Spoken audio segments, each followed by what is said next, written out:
Hey guys, welcome to my channel. In this tutorial, I'm going to explain how to draw waves from your imagination. I'm going to cover the types of waves and their shapes, how to color and shade waves, and a few tips and tricks to ensure your waves come together nicely and look natural. There are three main types of waves: ripples, cresting waves, and breaking waves. Ripples are small waves. These types of waves are caused by gentle winds or agitation from larger waves. They are made up of small peaks and valleys, which can be both flat or extreme. To draw calm ripples, start by drawing a bunch of shallow wavy lines across your page. For the best results, the wavy lines should all be unique, but not overly so.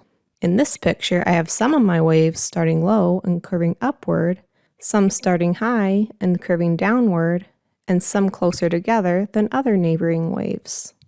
There are also many different lengths of waves. Only waves far apart from each other start and end in the same vertical location, and lines curve up and down in different amounts. To make a more complex ripple pattern, you can also add S and circle patterns in your picture. S shapes connect waves that are at different depths, and circle shapes can be added in any open space. Each of these shapes should have a variety in shape, size, and placement. After you got those shapes down, you can then add even more wavy lines, S shapes, and circle shapes to add even more detail. You can even draw circles within circles. To draw more agitated ripples, you use different shapes. First, start out with a series of simple wavy lines like before, but make the crests more pointed.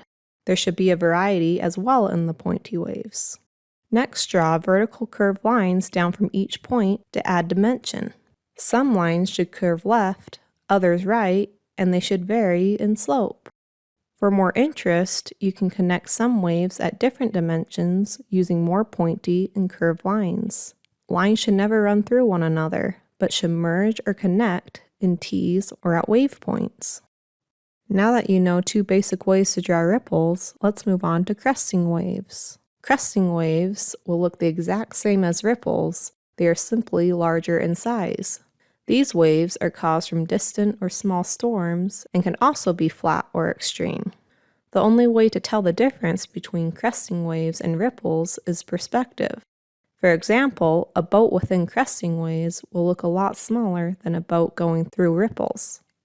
Last, let's talk about breaking waves. These are some of the coolest in my opinion, and are caused when the water gets pushed up or jerked to the point that folds over on itself. These types of waves are caused by large storms, earthquakes, or when cresting waves meet shallow water. Knowing how these shapes are formed will help you know how to place them in your art. For example, if you want to make a breaking wave on a calm, peaceful day, such a wave is likely going to be caused by a normal cresting wave that has rippled out from a distant storm. This means that your breaking wave should be accompanied by cresting waves to make it look more natural. The wave should also be traveling in the same direction, since being pushed out from one distant source would cause a uniform rippling effect.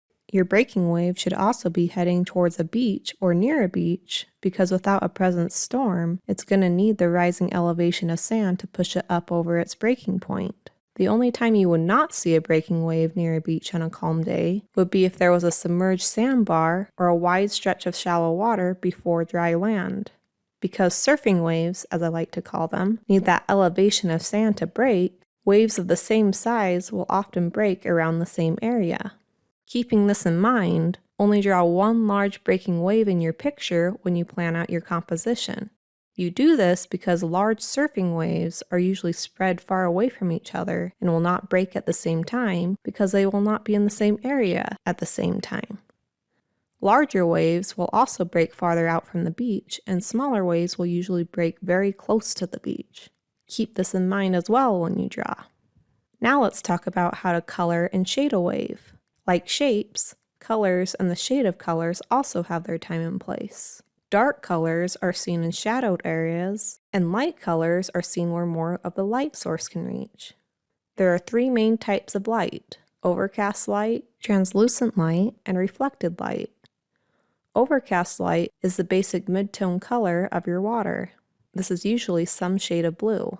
Translucent light is your water's mid-tone color turned up in saturation. This saturated color happens when light travels into water and illuminates it.